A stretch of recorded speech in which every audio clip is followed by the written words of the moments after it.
Islam maunya Islam, yang tidak Islam itu tokoh utamanya adalah Ikhwanul Muslimin. Mereka mau membuat negara Islam.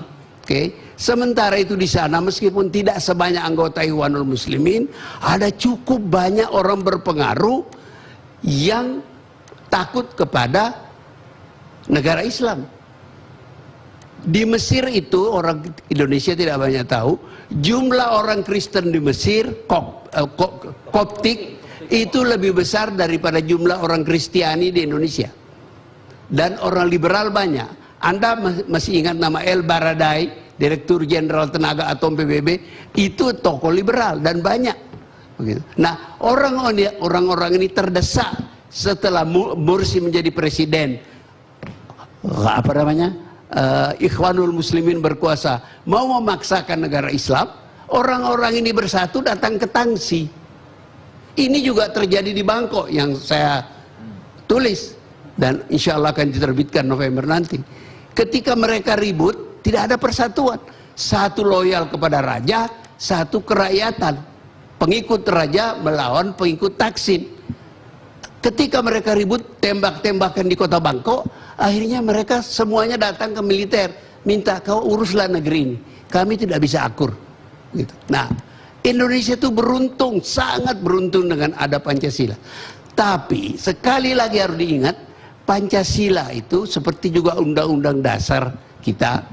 Semua undang-undang dasar itu level of aspirationnya tinggi, bukan untuk dilaksanakan sekarang. Itu sesuatu yang kita tuju. Itu kalau Anda belajar filsafat namanya das Sollen, bukan das Sein. Jadi nggak bisa diukur. Demokrasi itu tidak ada ini demokrasi, ini tidak demokrasi.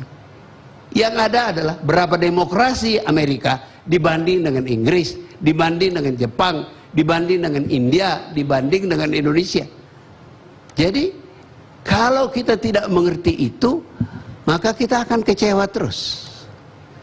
Yang saya mau komentari lagi dari ucapan teman-teman tadi adalah soal HTI.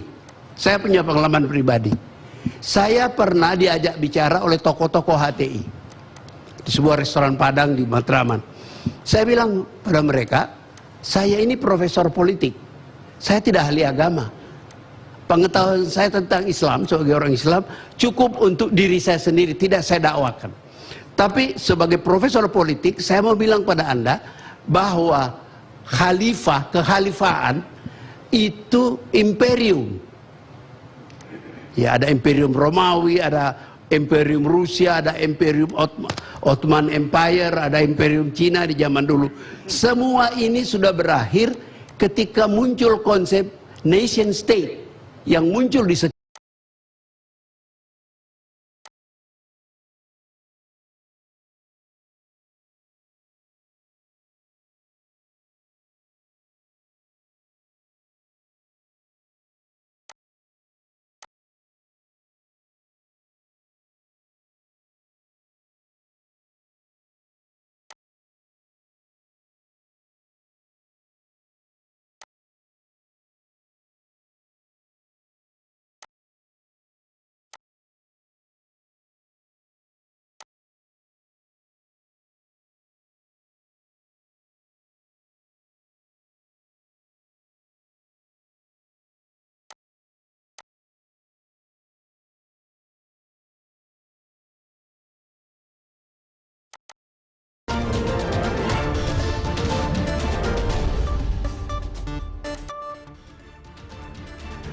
Ya, selamat malam. Publik memang baru-baru ini dikejutkan dengan pernyataan ataupun apa yang disampaikan oleh Kepala BPIP Profesor Yudian Wahyudi soal hubungan Pancasila dan juga agama. Sayangnya pernyataan Prof. Yudian tersebut terkait dengan isu sensitif ini tidak dipahami secara komprehensif dan Prof. Yudian Wahyudi ini menjawab secara gamblang kepada kami CNN Indonesia secara eksklusif terkait dengan komentarnya dan juga bagaimana hubungan antara Pancasila. Ganti orangnya. Kalau sekarang ketuanya adalah ketua umum partai politik tertentu, nanti besok ketua umum partai politik yang lain. Atau sama sekali dibubarkan. Seperti UKP 4 dibubarkan oleh Presiden Jokowi. Karena Presiden Jokowi menganggap nggak perlu memelihara warisan SBY. Nah ini yang menurut saya menjadi persoalan yang luar biasa. Luar biasa. Saya yakin, seyakin-yakinnya tidak akan mampu BPIP mengerjakan itu. Satu titik saja, bagaimana kemudian melakukan kajian terhadap produk perundang-undangan yang dianggap anti Pancasila, dianggap bertentangan dengan Pancasila. Apakah BPIP kemudian ingin menggantikan fungsi MK misalnya, melakukan judicial review terhadap produk perundang-undangan yang dianggap anti Pancasila misalnya? Apakah kemudian bagaimana kemudian mau menggantikan semua peran kementerian menjadi sebuah super lembaga? Saya tidak yakin. Jadi too ambisius. Saya pernah bertanya dan kemudian diskusi sama Yudi Latif waktu diundang di LIPI sebagai pembicara. Saya katakan ini lembaga inputnya jelas, tapi outputnya sama outcome-nya not measurable. Coba tunjukkan kepada saya. Kira-kira setahun ini outcome sama outputnya apa yang measurable? Sukar bagi saya. Sama saya seperti saya mengatakan Bawaslu itu. Bawaslu itu inputnya diperbanyak. Ada pengawas lapangan, ada pengawas TPS, sampai Sabang sampai Merauke. Itu menjadi lembaga yang sangat powerful, Bawaslu. Tapi coba lihat kecurangan pemilu bertambah-tambah. Dan saya memprediksikan pada tahun 2019 nanti, itu adalah pemilu yang paling curang securang-curangnya. Why? Karena orang hanya perhatian pada pemilihan presiden. Padahal ada pemilihan DPR, ada pemilihan DPRD, ada pemilihan DPD. Siapa yang akan mengawal penghitungan suara tersebut? Jangan bohongi saya. Hampir semua anggota DPR melakukan yang namanya kegiatan-kegiatan seperti itu. Ongkos politik, money politik, dan lain sebagainya. Jangan bohongi saya juga bahwa hampir semua pilkada itu melakukan proyek yang namanya sewa perahu, money politics, dan lain sebagainya. Kenapa kemudian ini dipelihara? Karena mereka tahu bahwa dengan memelihara yang namanya threshold, maka kursi nominasi itu menjadi mahal. Karena dia menjadi mahal, maka kemudian kita harus bernegosiasi untuk mendapatkannya. Saya pernah dicurhati oleh salah satu calon di pilkada Papua sana, sudah ngasih partai sana 1M, partai sana 2M, partai sana 300 juta, tapi kemudian tidak mendapatkan nominasi karena ternyata lawan lebih mahal. Nah, hal-hal ini terjadi. Itulah sebabnya saya juga menentang yang namanya presidential threshold. Effendi Ghazi senang sekali kelihatannya. Bohong apa bukan katanya? Atau bukan? Saya menolak presidential threshold. Salah satu alasannya seperti itu. Membohongi pemilih. Salah satu alasannya seperti itu. Dan itu tidak sesuai dengan nilai-nilai Pancasila. Saya ingin mengatakan bahwa kenapa kemudian threshold itu dipertahankan? Karena ambisi politik tertentu jelas. Tapi memang kemudian nominasi itu menjadi mahal dan kita tahu apa yang akan terjadi menjelang pemilihan nanti. Akan ada negosiasi. Siapa mendapatkan apa, siapa kemudian menghilangkan kursinya tidak ingin dicalonkan. Nah, seperti inilah yang kemudian terjadi di negeri kita ini. Ke depan, apa yang ingin saya katakan, kalau kita ingin berpancasila, kita jangan lupa bahwa Pancasila bukan hanya satu-satunya faktor hidup kita berbangsa dan bernegara. Saya kira nilai-nilai adat, sopan santun, agama itu berkelindan. Saya tidak pernah menyebut Pancasila pun sebenarnya saya tetap bisa sopan santun. Saya bisa tetap tidak bisa menghina orang. Saya tetap berpendapat secara baik dan lain sebagainya. Karena itu menurut saya, kalau memang kita ingin betul-betul memperbaiki itu, maka saya kira tidak perlu dengan lembaga khusus. Cukup dia di-enforce di lembaga-lembaga yang sudah ada. Terutama lembaga-lembaga pendidikan. Kenapa? Karena lembaga-lembaga itu sustainable dan mungkin jauh dari proyek politik. Apalagi sekedar cuma bicara tentang 2019. Wabillahi taufiq wal hidayah. Assalamualaikum warahmatullahi wabarakatuh. Waalaikumsalam. Penutup Profesor Salim Said.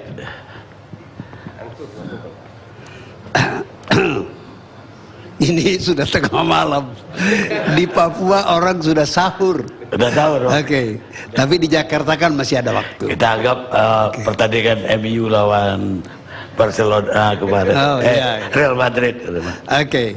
Jadi untungnya menjadi pembicara terakhir, kita harus mendengarkan semua. Jadi kita tambah pintar sedikit. Terima kasih. Nah, karena sudah banyak yang dibicarakan, saya mohon izin untuk mengomentari apa yang saya anggap perlu kita perhatikan. Boleh kan? Boleh, sangat boleh. Tapi sebelumnya saya boleh mengumumkan kebanggaan saya. Saya lulus P4 Best 17 nasional dan saya diminta ke Bogor menjadi penatar. Tapi saya bilang, saya sudah cukup terteror. Jangan saya jadi teror pula kepada orang-orang itu. Jadi saya tidak ikut ke Bogor. Saya selamat karena ketua BP7 waktu itu sahabat saya almarhum Bapak Sarwedi. Jadi saya bilang, sudahlah Pak, saya nggak usah ke Bogor. Jadi saya bebas untuk ke Bogor. Oke. Soal BPIP, apakah apa pertanyaan tadi? Apa perlu? Apa pentingnya buat kita?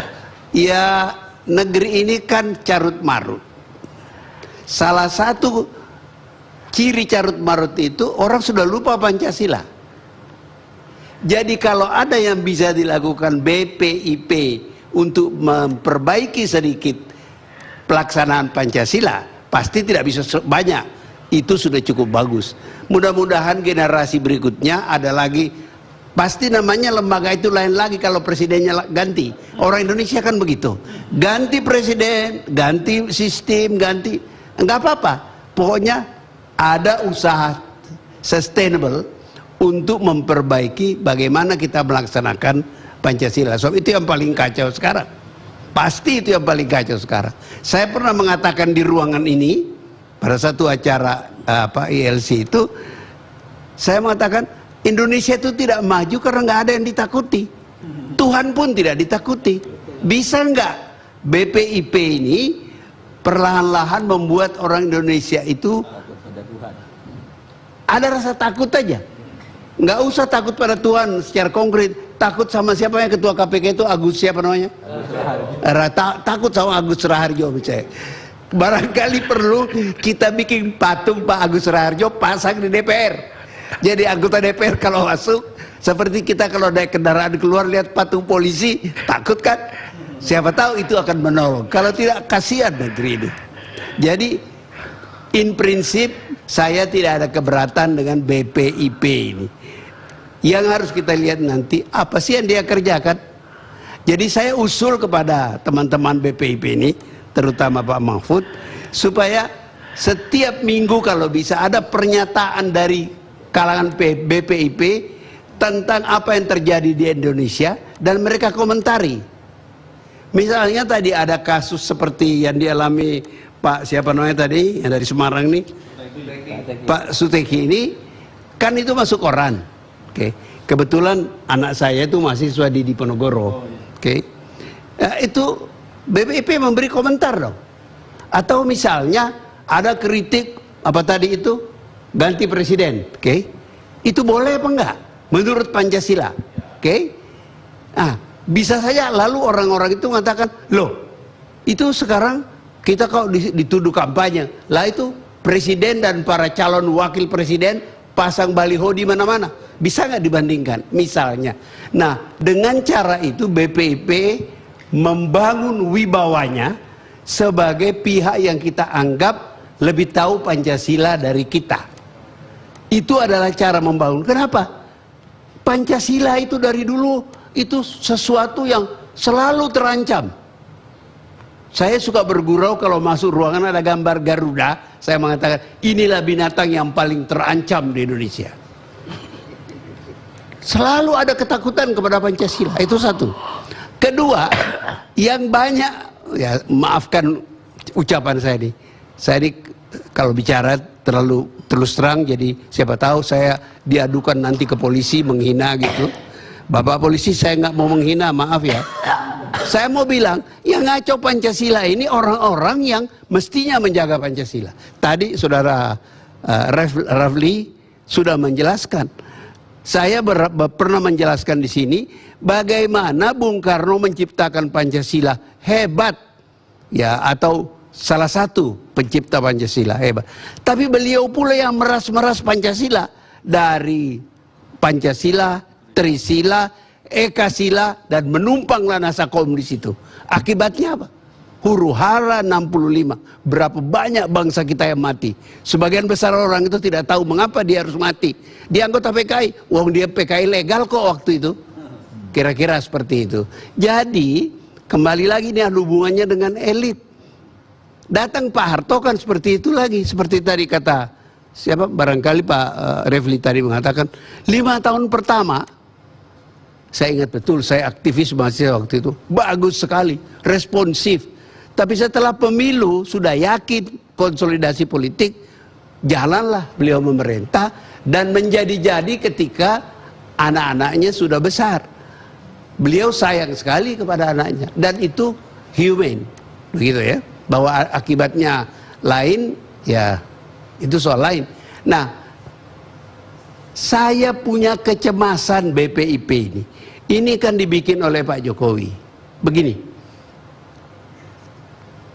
pengalaman sejarah menunjukkan setiap pemerintah mulai mengarahkan ideologi begitu, dia tidak berusia lama. Coba perhatikan, Bung Karno itu tahun 64 atau 65, mulai 64 saya kira sibuk dengan kursus kadar Nasakom. Oke, nggak lama kemudian beliau jatuh. Pak Harto dengan P4 akhirnya jatuh, Pak Harto bertahan agak lama karena ada faktor lain kan, faktor Krismon. Kalau Pak Harto, Bung Karno nggak ada faktor itu, tapi ideologi yang dipompakan itu menimbulkan keributan dalam masyarakat. Saya wartawan muda waktu itu masih ingat bagaimana orang-orang anti komunis merekam pidato DN Aidit yang mengatakan kalau kita sudah bersatu Pancasila nggak perlu ribut, begitu. Oke? Nah, jadi saya cuma mau mengatakan teman-teman BPIP bekerjalah dengan baik. Jangan sejarah mencatat lembaga Anda itu berperan dalam jatuhnya kekuasaan. Itu yang mau saya katakan. Itu pengalaman sejarah yang konkret. Nah, tadi sudah diberi izin oleh Bung Karni, saya akan mengomentari beberapa hal yang saya anggap menarik. Pertama, dari apa yang disampaikan Romo Beni tadi, katanya Rektor Al-Azhar ya, datang ke Indonesia dan mengatakan bangsa Indonesia itu bangga, beruntung ada Pancasila. Itu 100%